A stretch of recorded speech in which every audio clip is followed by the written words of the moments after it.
Hi fam! I've gotten a lot of requests about mastering Midjourney.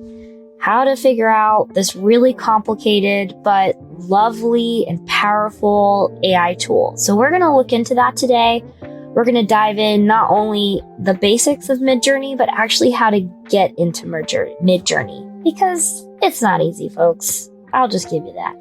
Let's dive in.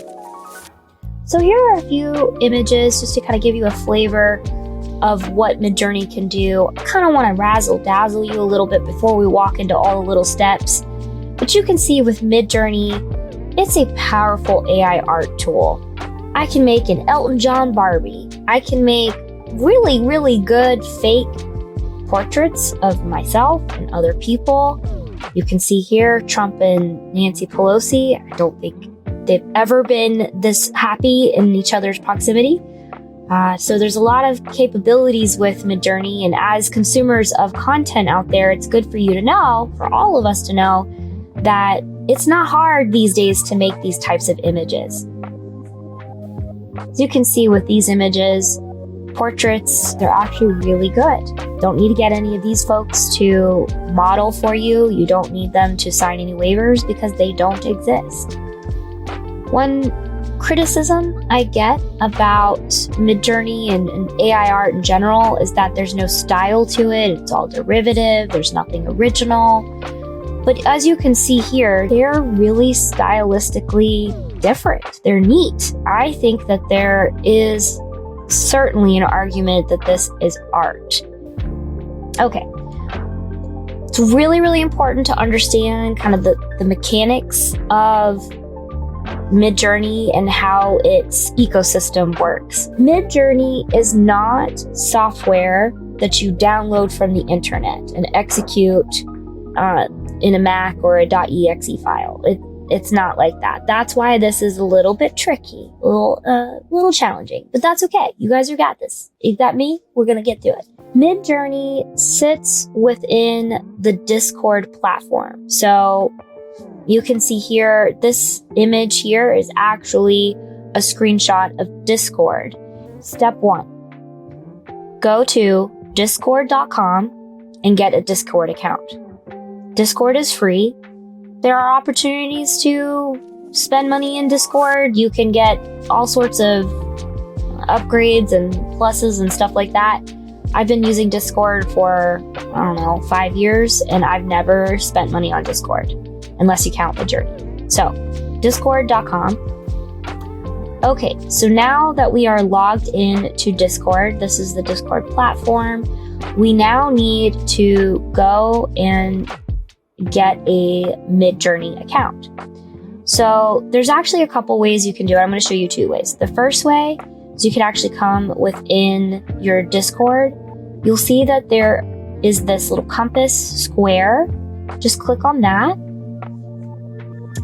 Almost certainly it will be recommended as one of the top featured communities because Midjourney, you see here, there's 19 million members, and compared to some of the other ones, there's 1 million is the next one down. So almost certainly after you click this button, it will be here. If it is not, you can still go in here and type in Midjourney and enter and search. So when you see it, click enter, and it's going to take you to this. Yours will look almost similar. It'll have probably a different thread because this thing is constantly updating. If it spits you out into the getting started account, don't stress. You'll see that it says you don't have permission to send messages. Come down to one of these other ones, maybe newbies 182 or whatever it is that's available, and make sure that you go all the way down. Backspace subscribe. It'll say open the page below to pick your plan and subscribe to Midjourney, and then it'll say manage account. And once you click on that link, it'll take you to purchase a subscription. Then you'll do subscribe. Check out through Stripe. Notice that this is billing me yearly. If you notice, if it does that, you can come back, make sure you just toggle through the monthly billing, which will be about $10 a month. Just FYI. Then you'll be able to go back to your Midjourney account and it will be connected. Come on back to your Discord platform and go back to your Midjourney. Now I know mine looks like it's very crowded. That's because I have a lot of applications more than just Midjourney, but your Midjourney will be, again, look for the sailboat. These newbie groups are really cool to interact and see what other people are doing. So I do encourage you to go check that out. Also, it's good to study their prompts and see, well, what works, what doesn't work, in addition to just testing it out on your own. It's really easy to get your images lost. And you may not want all of your images just totally out there for every Joe and Jane to see. So I'm going to show you how to invite Midjourney into a private little chat room, and that way you can have all of your stuff together. Head up here to where you see the Discord logo. It says direct messages, and click on that. And then you're going to come over here and you're going to hit search. I want you to be very clear. You're going to type in Midjourney bot. It won't show up immediately on mine because I'm already connected. But when you hit Midjourney bot, it'll pop up and it'll ask you if you would like to invite it. It will then open up into your own room. And then you can have all of your beautiful images right here without other people's images getting in the way of what you've got. Let's dive into creating images with Midjourney. The thing that you need to remember is backspace, imagine, and it'll actually be the first thing that pops up here in your options. So most of the time you'll do backspace enter, and then it leaves that space for you. This is where you get to be really creative. So let's do Star Wars Black Sabbath. And then I want to set a specific aspect ratio. So -AR for aspect ratio, space, and I'm going to go with 3:2. I'm going to show up here on the screen some of the options that you have for different aspect ratios with Midjourney. Okay, that's really cool. Then you get to choose which one you like. So Midjourney always gives you 4 options to choose from.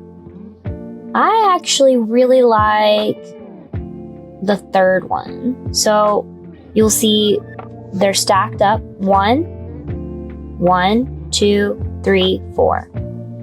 U means upscale.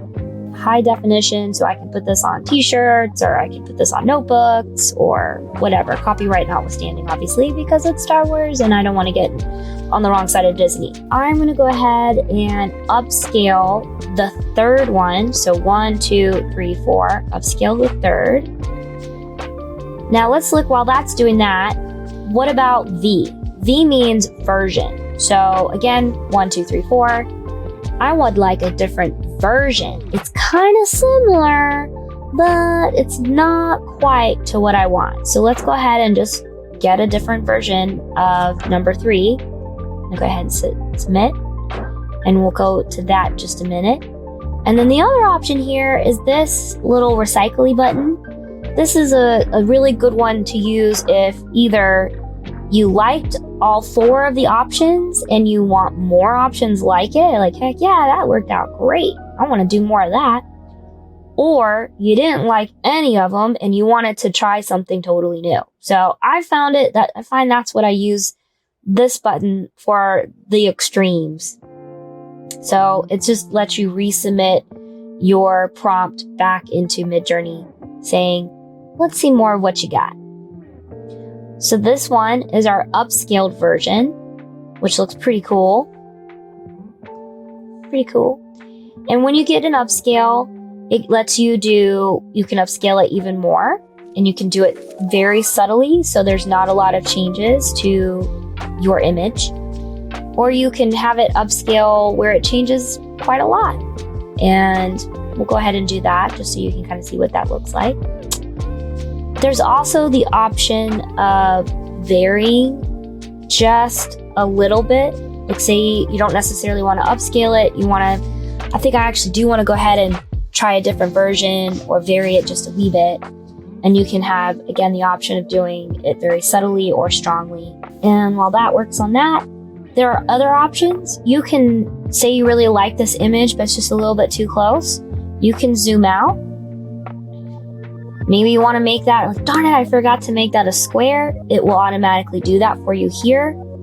It will also move the perspective. So you're like, well, I'd really like to know what Darth Vader's feet look like. And then you can hit down and it will take this image and actually move the camera, so to speak, down. So here are the different variations of that image. It's pretty interesting. This one is the complete recycling, just saying, hey, let's go see what else you've got. So it gave us some interesting images. Doesn't that kind of look like the guy from Jurassic Park? A little bit. The doctor. That one's really cool. That one's pretty cool too. That one's kind of Handmaid's Tale-y-ish. This one's the upscale as a creative. So it definitely looks sharper. This is the pan down option. So you don't really get to see his feet. Now remember, it's just using what it has to go off of from the top of the image. So if it doesn't really have much to go off of, then you're going to get images like this. And then this is the zoom out. Kind of similar situation. So that is basically Midjourney. You can do a lot with just what I've given you. There are other things that I would recommend to check out. One would be settings. You just go backspace, settings. You will see that you have access to all of Midjourney's other models. The Niji model version 6, we'll just play a little bit around with that. This is Midjourney's anime AI art. So you can do things like a young girl and her dog sliding down a rainbow. And you should see this turns into something kind of anime looking. Yep, pretty anime-ish. Like, that looks very, very cool. Maybe not that one so much. So it's more of their animation. It's really, really fun. I mean, that's creative. That's pretty. I like it. The other thing I'd like to mention, you can say things like tilt shift in the style of. Another thing you can do is that you can actually use styles. It's a little controversial, but you can say a beautiful portrait of a unicorn in the style of Gustav Klimt.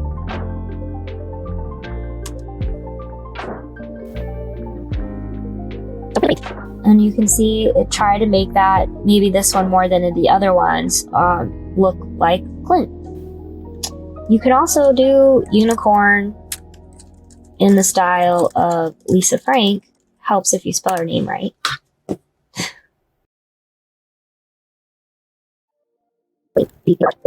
Now again, Midjourney is going to look at what you put first. It's also going to look at how many times you put a certain word in there. And I do notice with mixed results that sometimes putting in what I want a couple times in there helps. We'll see what this produces.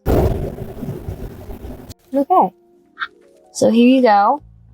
And if we upscale it, that will actually look like paper. And there's probably other prompts that you can, I know there's other prompts you can put in here to make it look even more ultra realistic. Another one I really like is Cityscape 3D Tilt Shift.